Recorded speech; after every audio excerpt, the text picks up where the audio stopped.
for a date, that's fine, but you better be on time. 89 miles, so it fits just right when last year's dress is just a little too tight. And anything I do will say that. Thank you. Oh my goodness. My dear friends, thank you. I know we were a little bit delayed getting started today, but it was because we end up with, I think, 4,450 delegates here. Amazing. So, my dear friends, thank you so much for that warm welcome. I can't tell you how happy and energized I feel when I am with you, let me tell you, battling leftists and the mainstream media and other anti-Alberta forces on a daily basis can be exhausting for me and for our entire caucus. And so to be here with you, to see your smiling faces and to hear your warm words of support and encouragement is just the fuel that I need and that all of our MLAs need to get back out there and keep on fighting. So thank you from the bottom of my heart. Thank you for your incredible support, your volunteerism, and your prayers. We could not win this battle for Alberta without you. And winning the battle, my friends, is exactly what we're doing. Just think of how far we've come in only a few years. When I was chosen by you to be leader of this party, and then afterwards elected premier by Albertans, our province was in the midst of a tumultuous political storm that threatened Alberta's very economic and social fabric. At that time, the federal NDP Liberal coalition government in Ottawa, led by then Prime Minister Justin Trudeau, and his friend, NDP leader Jagmeet Singh, they were doing everything they possibly could to choke off and ultimately destroy our province's energy and agricultural sectors. Think about that. Literally the first and second largest parts of our economy were under attack by our very own federal government. They were attempting to take control of multiple areas of provincial jurisdiction: energy, health, education, childcare, you name it. They wanted control over all of it. They even went so far as to impose their net zero power regulations on us that threatened the very integrity of the electricity grid that Albertans rely on to keep our families safe and warm on cold Alberta nights. They placed a production cap on our most valuable strategic asset, the Alberta oil sands, and along with it, an effective moratorium on the pipelines and oil tankers needed to take that oil to markets around the world. It seemed as though the entire world was against us. Those were indeed dark, dark times. Those are times Albertans will not soon forget in our collective memories. But in those difficult circumstances, Albertans came together, as we always do. Together we raised our voices and worked relentlessly to fight and to find a way to overcome this threat. And amazingly, we began winning those fights. We fought and won in the courts of law. We fought and won in the court of public opinion. And we fought against and continue to fight every person or initiative that seeks to destroy our economy and future prosperity.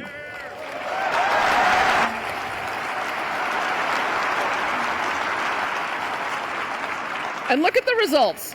Together we have stopped and driven back the extreme anti-energy movement in our country. We have helped to turn the tide of national public opinion from being anti-oil and gas into a country-wide consensus that Alberta's energy resources are a national treasure that can and must be developed.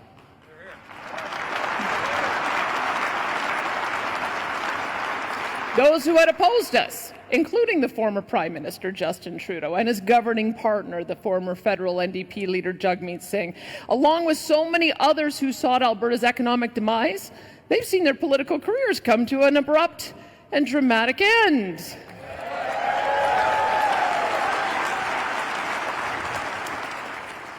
Including, I would add, former Trudeau Environment Minister Stephen Guilbeault.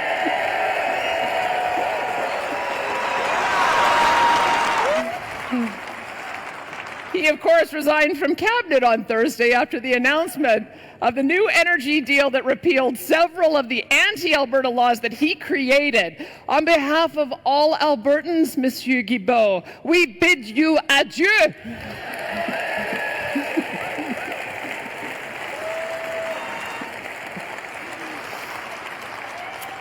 And that's right. Just 48 hours ago, I had the opportunity to sign a monumental energy agreement for our province with Ottawa that will enable Alberta to double our oil production by 2035, build millions of barrels of new pipeline capacity, and unlock billions of investment in AI data centers powered by clean Alberta natural gas.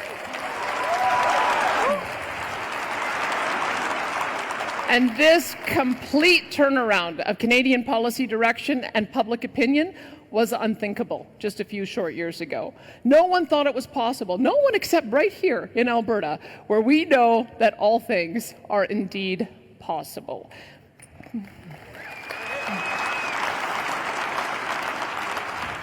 Now, Alberta is winning, and we will continue to win this battle for our freedom and provincial rights because we are on the right side of history, and Albertans will not be denied our right to a prosperous future.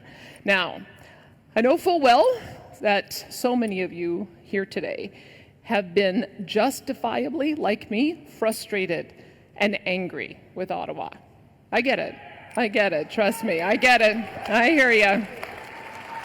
We have been abused and taken for granted repeatedly over the past decades. But my friends, let's not throw in the towel and give up on our country just as the battle has turned in our favor and victory is in sight. It is. It is.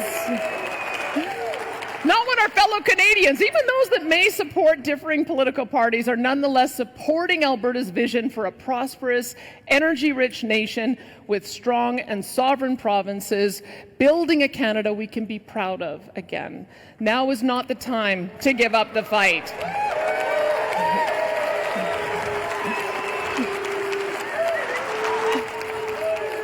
Now is the time to double down and fight for both our province and our country, because we Albertans are indeed the proudest of Canadians, and we don't fight for the sake of fighting. We don't look for conflict when there is an opportunity for freedom and peace and prosperity with our fellow Canadians.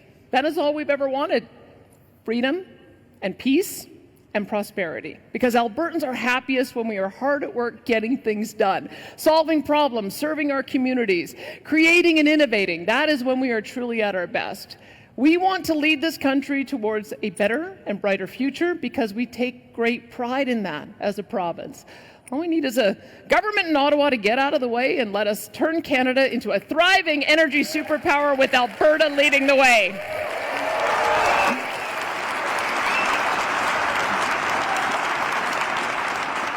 And this new Alberta-Ottawa energy agreement is a first step in trying to accomplish exactly that. So let's take the win and charge full steam ahead, because this agreement means the end of the punitive oil and gas emissions cap, so our great energy producers can grow and thrive again. This agreement, yes. This agreement means the immediate suspension of the federal net zero power regulations in Alberta, which will stabilize our power grid. Yep. Throw open the doors for massive investments into AI data centers. And this agreement includes a clear path to the construction of a 1 million barrel per day bitumen pipeline to Asian markets, so that our province and our country are no longer dependent on just one customer to buy our most valuable resource.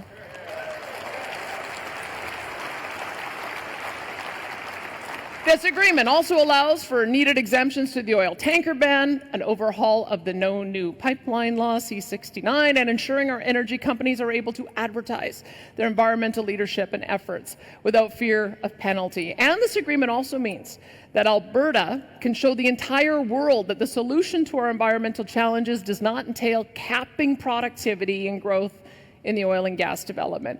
Rather, it is to leverage the profitability of a strong oil and gas sector to invest in the very technologies that will solve the environmental challenges that we face. Now, my friends, I am under no illusions. This agreement is just the first step in this journey. There is much hard work ahead of us, and the federal government must earn back the trust of Albertans as we move through the next stages of this process.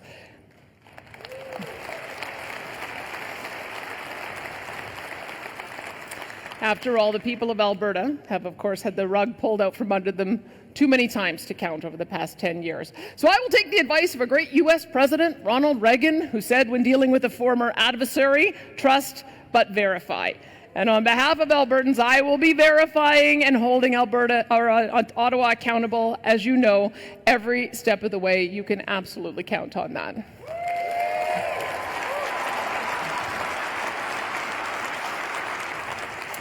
But a new relationship and a new beginning needs a starting point, and this agreement, I hope, is that starting point. So I invite each of you today to join me on this journey.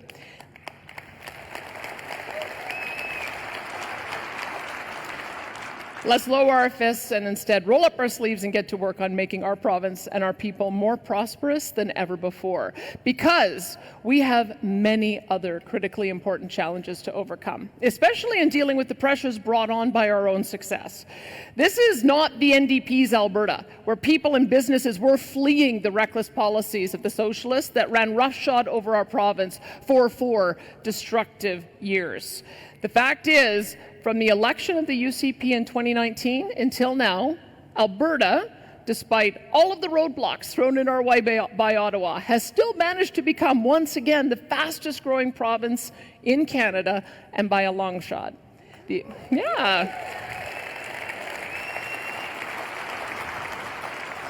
Alberta Advantage is back, and all of Canada and the world has noticed and wants to be a part of it. And let there be no doubt about how important immigration and interprovincial migration have been to our previous success. New Albertans from other provinces and countries have been essential to our economic prosperity and rich culture for over 100 years.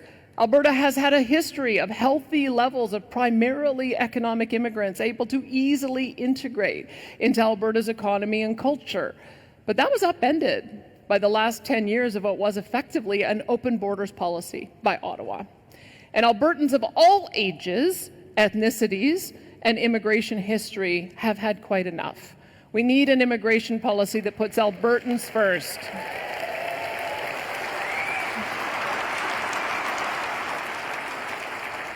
And that is why our government will be taking primary control over our immigration system in the coming months and years ahead.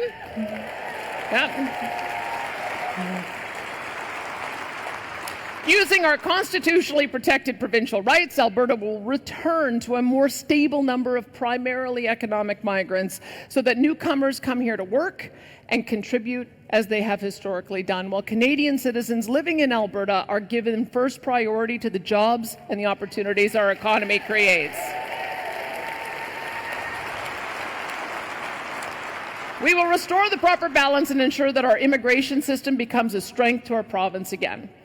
And although right-sizing Alberta's growth rate is critical, our province cannot afford to delay on making the investments in education and health and other infrastructure needed to catch up with the growth that's already occurred. That's why our government is investing $8.6 billion to open up thousands of new school spaces across the province over the coming years. That's why we will be hiring 3,000 new teachers over the next 3 years, along with at least 1,500 more education assistants.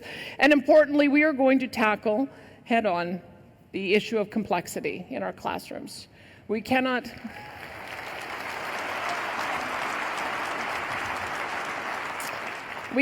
compromise the education of all students because there are too many kids in a classroom that need specialized assistance and care. That doesn't help the students with special needs, and it creates an impossible situation for students and teachers. Students with special needs require unique care and attention that is often not possible in the regular classroom. So it's time to do what's right for our children rather than what's politically correct. Yeah.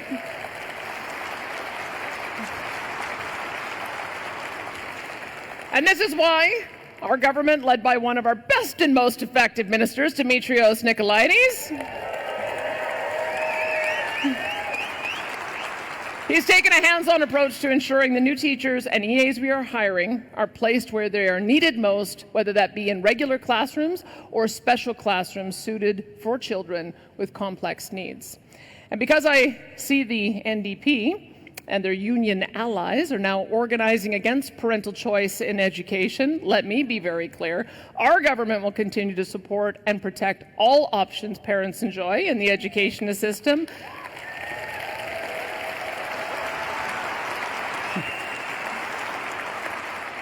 That includes public and Catholic and charter and independent and homeschooling, because unlike the NDP and their allies,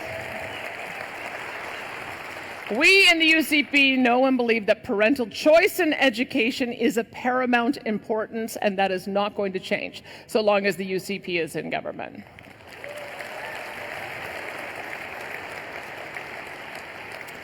And just as we are taking action to strengthen and protect our education system, our government is accelerating desperately needed healthcare reforms. For far too long, politicians across the country have neglected the growing crisis in our provincial public health systems. Canada's healthcare systems, quite frankly, are broken. They are administered by bloated and bureaucratic monstrosities that are often concerned more with centralizing power and control and money rather than with empowering frontline staff and healing patients. Our country has one of the most ineffective health systems in the industrial world. It is a national embarrassment with tragic and life-shortening consequences. We have well-trained and compassionate doctors, nurses, and other frontline staff, but we are having a terrible time keeping them in Canada due to subpar working conditions, rationed operating room time, and better opportunities in other nations. And no matter how much money this country and its provinces spend, the results have not materially improved. In fact, it has been deteriorating in every single province, whether governed by Liberals or New Democrats or Conservatives. And this is why our UCP government decided 3 years ago that we would not stand by any longer and throw billions more tax dollars into the black hole of AHS bureaucracy.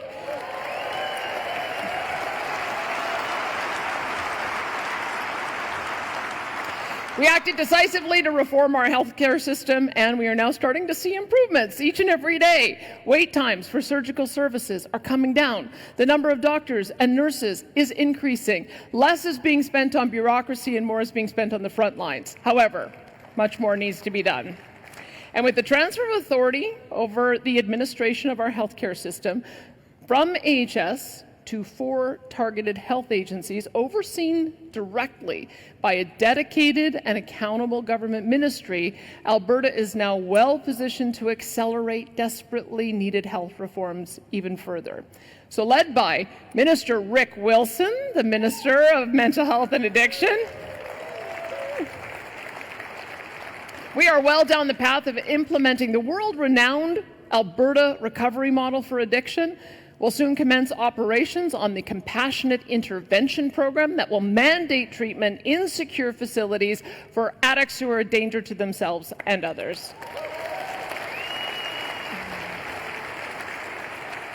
The Alberta model has already saved thousands, and Compassionate Intervention will save thousands more. The Ministry of Assisted Living and Social Services, led by Minister Jason Nixon, doing remarkable work, leading a new effort to transfer hundreds of non-acute patients out of the hospital. These are primarily seniors and homeless individuals who've been left to live their lives in a hospital bed, and we are moving them into accommodations far better suited to their care and quality of life. This will not only result in improved care, but it will also free up hundreds of acute hospital beds for the Albertans who need them. We are also taking bold action under the leadership of Primary and Preventative Care Minister Adriana LaGrange by empowering Albertans to access private diagnostic testing and screening services as they so choose. No longer will Albertans require a doctor to give them permission to access private preventative tests or screening. We want you, yes, we want you and your employers to invest directly in your own preventative health. And if that testing turns up a serious condition that needs treatment, the government will reimburse you for that cost because it likely means that your needed treatment will be less complicated and less costly for taxpayers because it was caught early.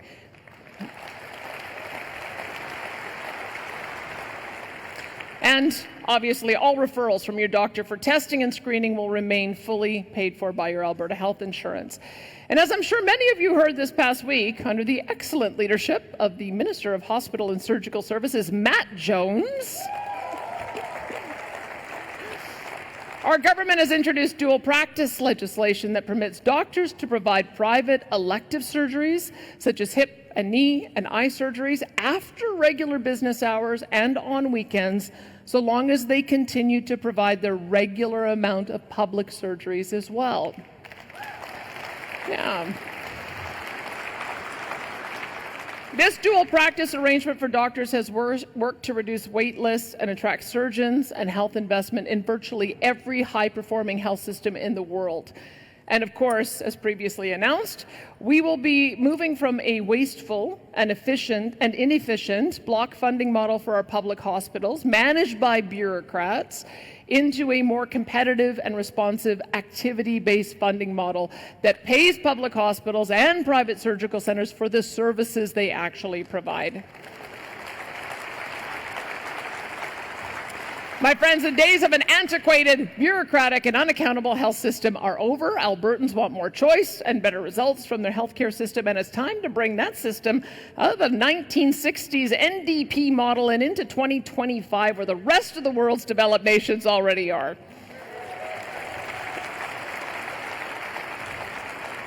And speaking of moving away from socialist NDP policies, let's talk about freedom and justice.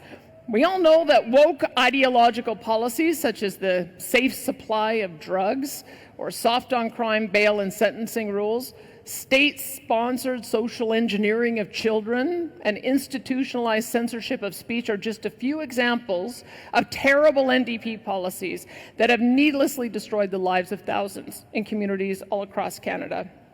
Albertans have had quite enough of watching this train wreck of left-wing ideas in action, and our government has stood firmly against these dangerous and destructive policies when few other governments in the Western world would. Although I'm pleased to say that is changing a little bit more and more each day.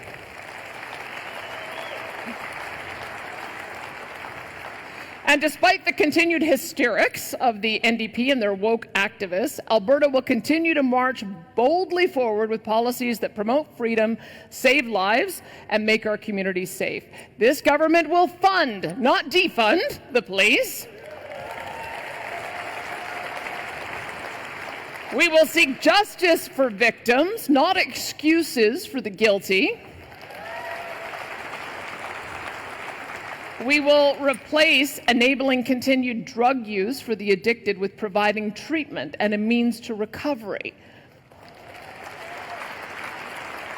We will lift up and support those struggling with mental health rather than giving them the means to end their lives because of it.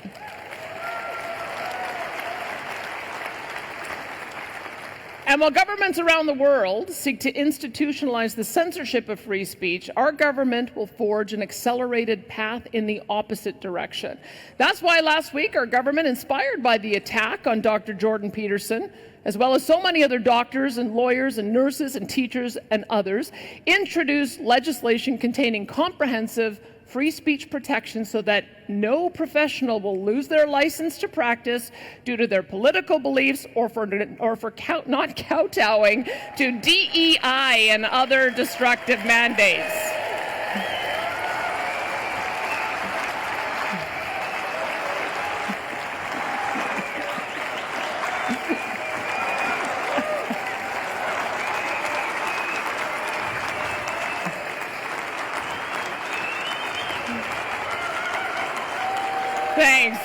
Thanks, guys. That came from you. That was your policy you passed last AGM. We're calling it the Peterson Law, but we aren't stopping there.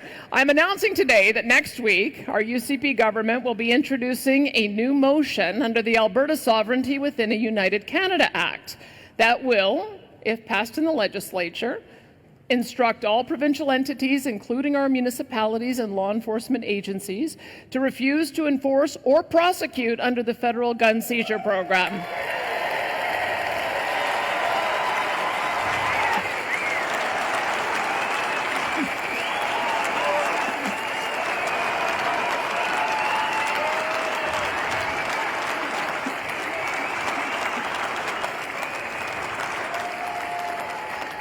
Now, the Sovereignty Act motion will also make it clear that these agencies will not enforce or prosecute Albertans defending their homes and families from intruders.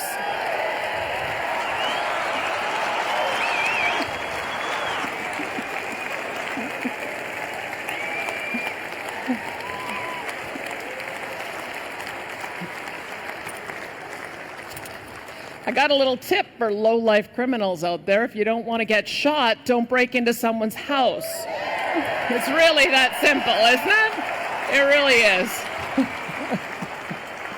We want our great men and women in law enforcement and our justice system to spend their precious time and effort going after criminals, not farmers, not ranchers or sport shooters, nor Albertans defending their families and their homes. Imagine that, right? And speaking of taking a stand, how about taking a stand for our children? Yeah. As Premier, I want to assure every parent and grandparent here today that under no circumstances will we back down from defending Alberta's children. And that means banning graphic sexual images from our school libraries, full stop.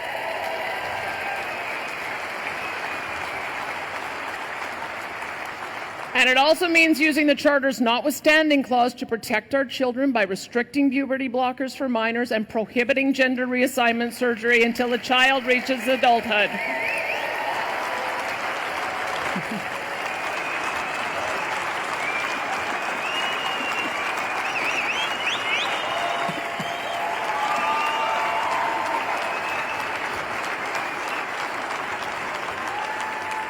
Of course, we will also protect women and girls in sports so they aren't forced to compete with those who were born male. Yeah. And we will make sure that parents are notified and included in the decision to change their child's name or pronouns at school. Because parents are the primary caregivers and protectors of their children, and that is how it has been and will continue to be under a UCP government. Now, our UCP MLAs and I will never back down from protecting children or strengthening the rights and freedoms that have made our province the shining city on a hill that it is today, and we will never apologize for it. Now, you know, earlier this month, we changed the motto on our provincial license plate to Alberta, strong and free. Yeah.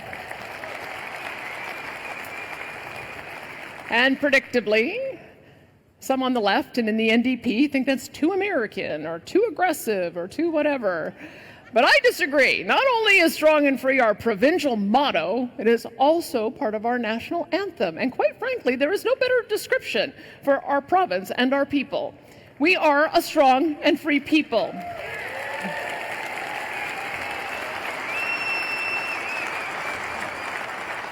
It is that strength and freedom Alberta's First Peoples used to survive and flourish through impossibly harsh winters and landscapes. It is that strength and freedom that allowed the first settlers to turn wilderness into a vast and fertile agricultural marvel. It is that strength and freedom that forged an entrepreneurial drive so strong that it unlocked immeasurable oil wealth from the isolated sands of northern Alberta. It is that strength and freedom that inspired leaders from Lougheed to Klein and from Manning to Harper who have fought to preserve our freedom and independence from Ottawa as a self-governing people. It is that strength and freedom that gave our young men and women the unthinkable amount of courage needed to sacrifice their very lives in the defense of our nation.